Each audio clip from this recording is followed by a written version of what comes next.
So good morning guys और आपके crack exam channel में आप सभी का स्वागत है। तो आज के इस वीडियो में 19 अगस्त के इंपॉर्टेंट करंट अफेयर्स को हम लोग कवर करेंगे। तो देखिए हमारा पहला इंपॉर्टेंट प्रश्न क्या है, कांग्रेशनल गोल्ड मेडल ये किस देश का सर्वोच्च नागरिक सम्मान है? तो आंसर होगा यूएसए का। तो पहली बात तो ये याद रखना, कांग्रेशनल गोल्ड मेडल ये अमेरिका का सर्वोच्च नागरिक सम्मान है।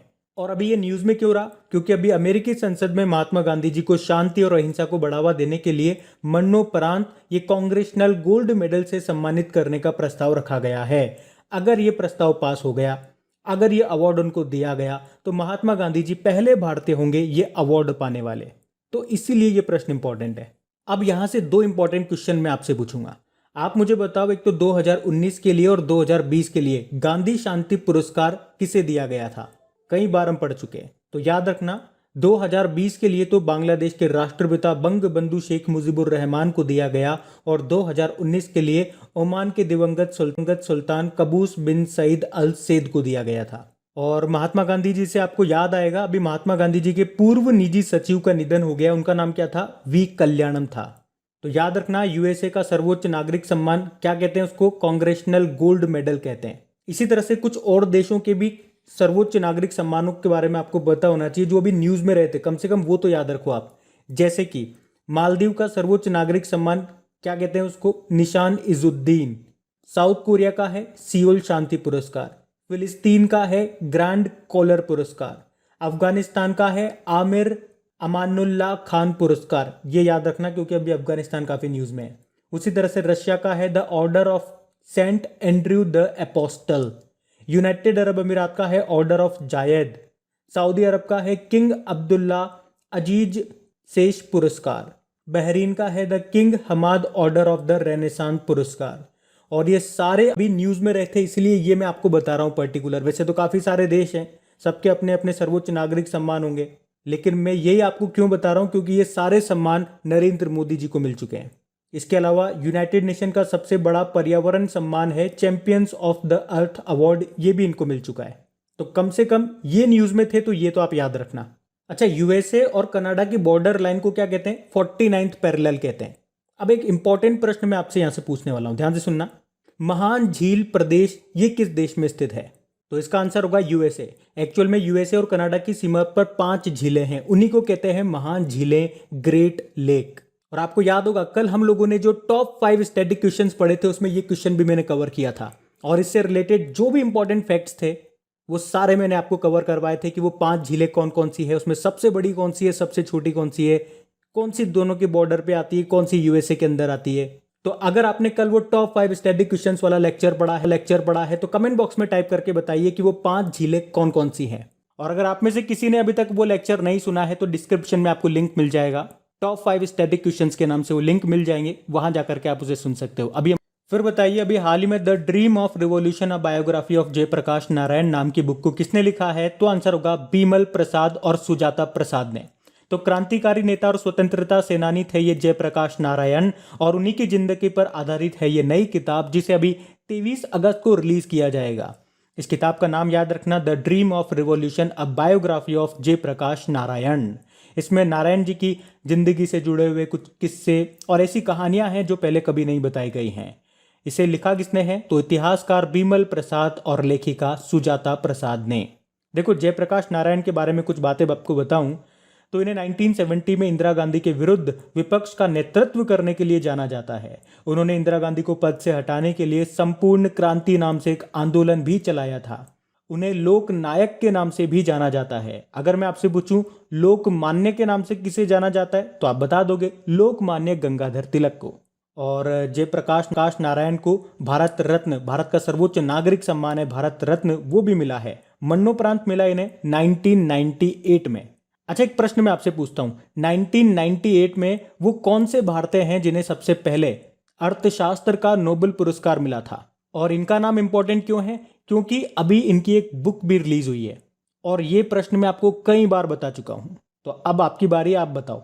अच्छा, एक और प्रश्न आपके लिए, जयप्रकाश नारायण के नाम पे एक एयरपोर्ट भी है, जयप्रकाश नारायण इंटरनेशनल एयरपोर्ट, ये कहां पर है? ये भी बताओ। बाकी एक और प्रश्न याद रखना, अगर आपसे पूछा जाए इंटरनेशनल बुकर प्राइज 2021 किसने जीता, तो डेविड डायोप ने जीता है। ये फ्रांस के हैं। इनके नॉवेल के लिए, इनके नॉवेल का नाम क्या है, at night all blood is black. तो ये नाम भी ध्यान रखना। बढ़ते आगे। फिर बताइए, अभी हाल ही में स्मार्ट हेल्थ कार्ड प्रदान करने वाला पहला राज्य कौन सा बन गया है, तो आंसर होगा उड़ीसा। तो उड़ीसा में चलती है एक बीजू स्वास्थ्य बीमा योजना, और इसी योजना के तहत राज्य के लोगों को स्मार्ट हेल्थ कार्ड दिए जाएंगे, और इस तरीके से स्मार्ट हेल्थ कार्ड प्रदान करने वाला पहला राज्य बन गया उड़ीसा। तो इस योजना में है क्या, ये जो बीजू स्वास्थ्य बीमा पटनायक है, इस योजना में है क्या, तो इसमें हर परिवार को 5 लाख रुपए का सालाना स्वास्थ्य बीमा दिया जाता है, और उस परिवार की महिला सदस्य को 7 लाख रुपए का वार्षिक बीमा कवरेज मिलता है। अच्छा, उड़ीसा से एक महिला का नाम काफी न्यूज में है। क्या नाम है उनका, सुष्मिता लेंका। अभी आपको याद होगा, पेंगोलिन के संरक्षण के लिए एशिया पर्यावरण प्रवर्तन पुरस्कार, एशिया एनवायरमेंट एनफोर्समेंट अवार्ड मिला था इनको। चलो आप ये बताओ, भूकंप अलर्ट एप्लीकेशन को लॉन्च करने वाला भी पहला राज्य कौन सा बना था, तो आंसर होगा उत्तराखंड। और इसे किसकी मदद से बनाया गया, आईआईटी रुड़की की मदद से। अगर आपसे पूछा जाए भारत का पहला ड्रोन फॉरेंसिक अनुसंधान केंद्र रिसर्च सेंटर कहां पे खुला, तो आंसर होगा केरल में। चलो ये बताओ, सैटेलाइट फोन से लेस होने वाला भारत का पहला नेशनल पार्क कौन सा बना, तो आंसर होगा काजीरंगा नेशनल पार्क, जो कि एक सिंग वाले गेंडों के लिए फेमस है। ये आपको मिलेगा असम में।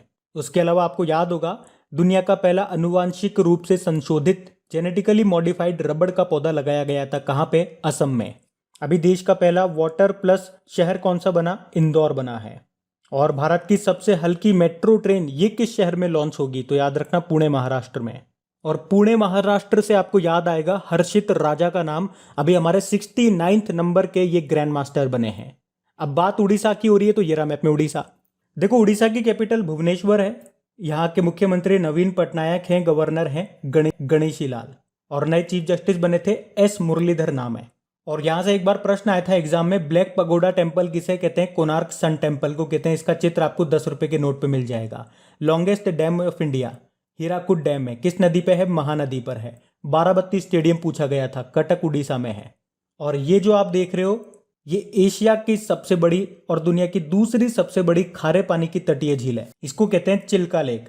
और भारत की पहली रामसर साइट भी यही है, 1981 में दर्जा मिला था इसे।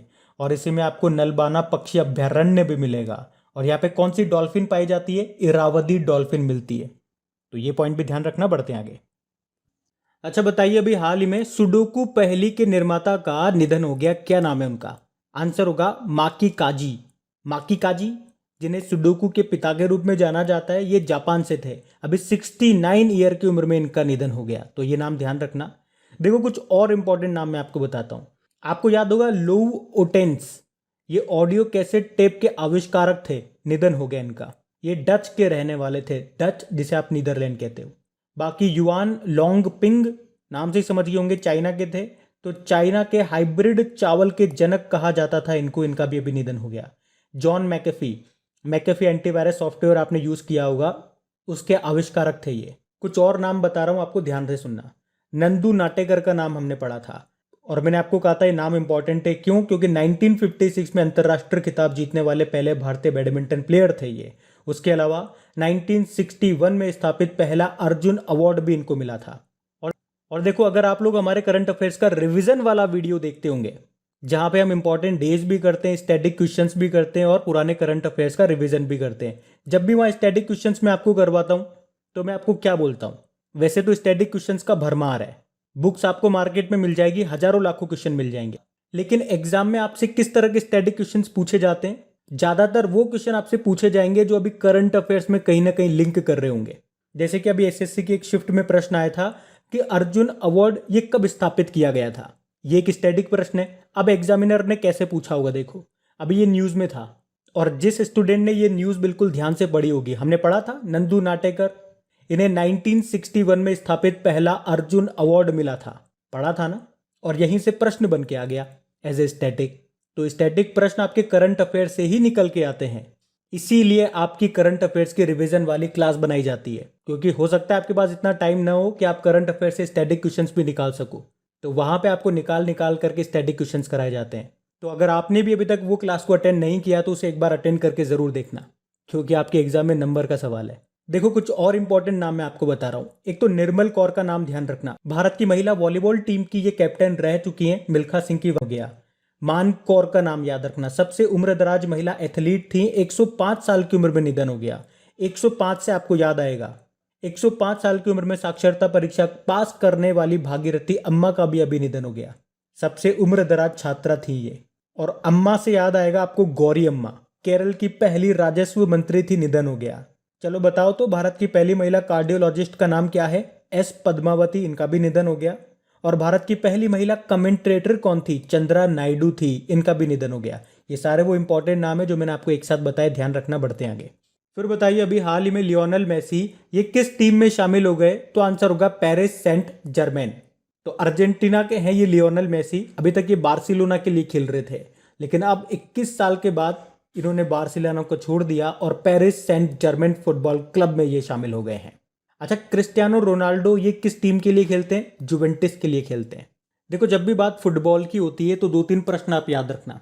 एक तो यूरो कप 2020 किसने जीता? इटली ने जीता इंग्लैंड को हरा के। कोपा अमेरिका 2021 किसने जीता? अर्जेंटीना ने जीता ब्राजील को हरा के। 2022 में जो फीफा वर्ल्ड कप होंगे कहाँ पे होंगे? कतर, दोहा में होंगे। फीफा से भी दो प्रश्न होंगे। इसका हेडक्वार्टर ज्यूरिख स्विट्जरलैंड में, इसके प्रेसिडेंट ज्ञानी इन्फेनिटो। और कल ही हम लोगों ने पढ़ा है कि भारतीय महिला फुटबॉल टीम के नए कोच बन गए कौन? थॉमस डैनरबी।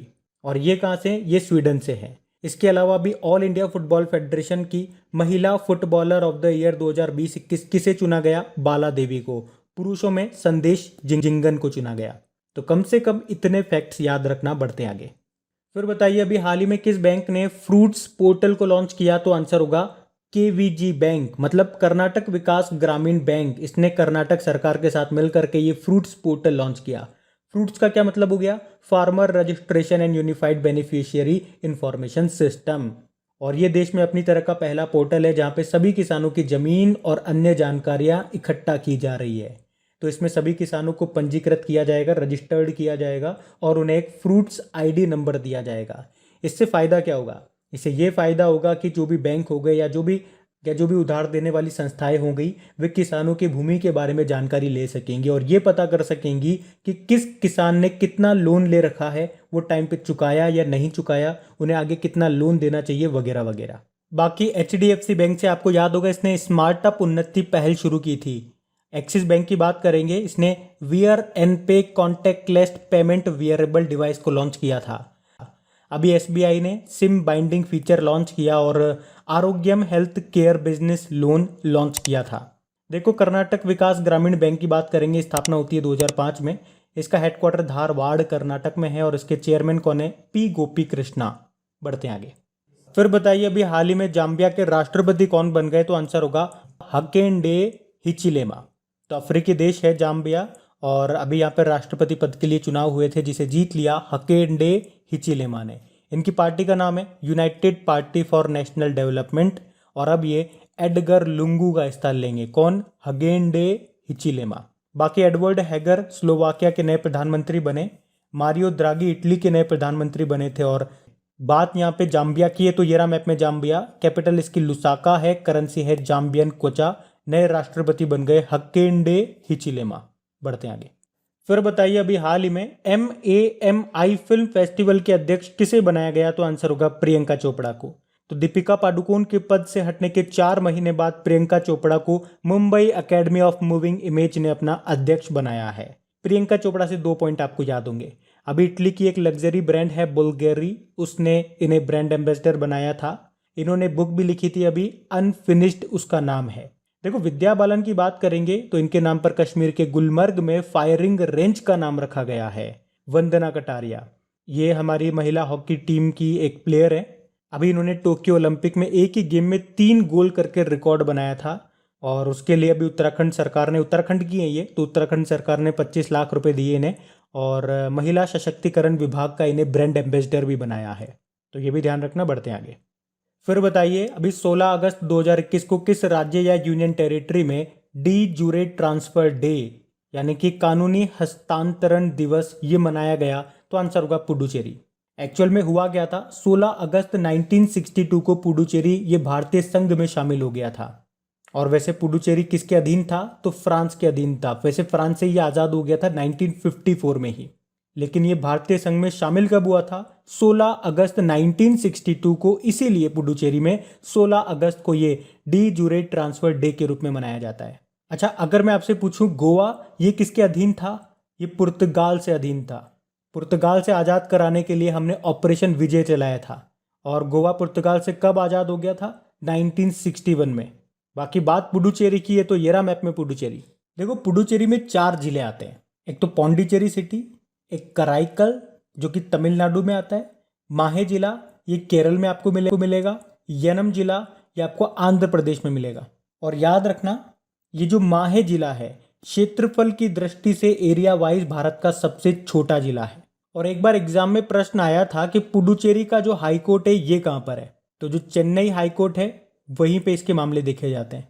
और अभी पुडुचेरी के नए मुख्यमंत्री बने थे एन रंगास्वामी। और यहाँ के लेफ्टिनेंट गवर्नर का एडिशनल चार्ज किसके पास है? तो तेलंगाना की गवर्नर के पास। और तेलंगाना की गवर्नर कौन है? तमिलिसाई सौंदरराजन। फिर बताइए अभी हाल ही में सामाजिक न्याय और अधिकारिता मंत्रालय ने कौन सी पहल शुरू की है? तो आंसर होगा तपस। तपस का मतलब हो गया training for augmenting productivity and services. अच्छा, सामाजिक न्याय व अधिकारिता मंत्री social justice and empowerment minister कौन है हमारे? वीरेंद्र कुमार है। अब इसमें होगा क्या? तो इसमें उत्पादकता और क्षमता को बढ़ाने की फ्री ऑनलाइन ट्रेनिंग दी जाएगी, तो ये आपको ध्यान रखना है। अच्छा, अभी आपको याद होगा सामाजिक न्याय और अधिकारिता मंत्रालय ने अभी ऑपरेशन ब्लू फ्रीडम भी शुरू किया था, जिसमें क्या होगा? दिव्यांगजनों की टीम सियाचिन ग्लेशियर पर चढ़ाई करेगी। और आपको याद होगा इसी मंत्रालय ने सुगम्य भारत अभियान भी शुरू किया था। कब? 3 दिसंबर 2015 को।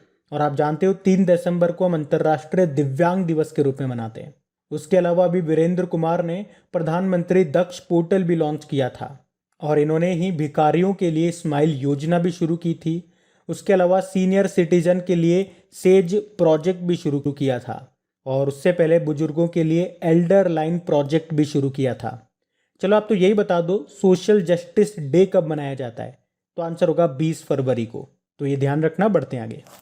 फिर बताइए अभी हाल ही में एमवे इंडिया ने किसे अपना ब्रांड एम्बेसडर बनाया? तो आंसर होगा मीराबाई चानू को। मीराबाई चानू आप जानते हो ना, ये वेट लिफ्टर हैं। अभी टोक्यो ओलंपिक 2020 में 49 किलोग्राम कैटेगरी में सिल्वर मेडल जीता था इन्होंने।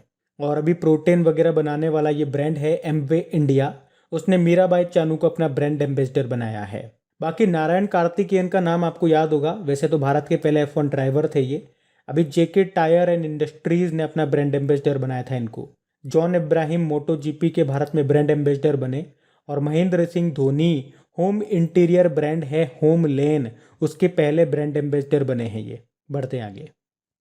फिर बताइए अभी हाल ही में उत्तर प्रदेश ये कहाँ आतंकवाद निरोधी दस्ते कमांडो के लिए एक परीक्षण केंद्र स्थापित करेगी? तो आंसर होगा देवबंद।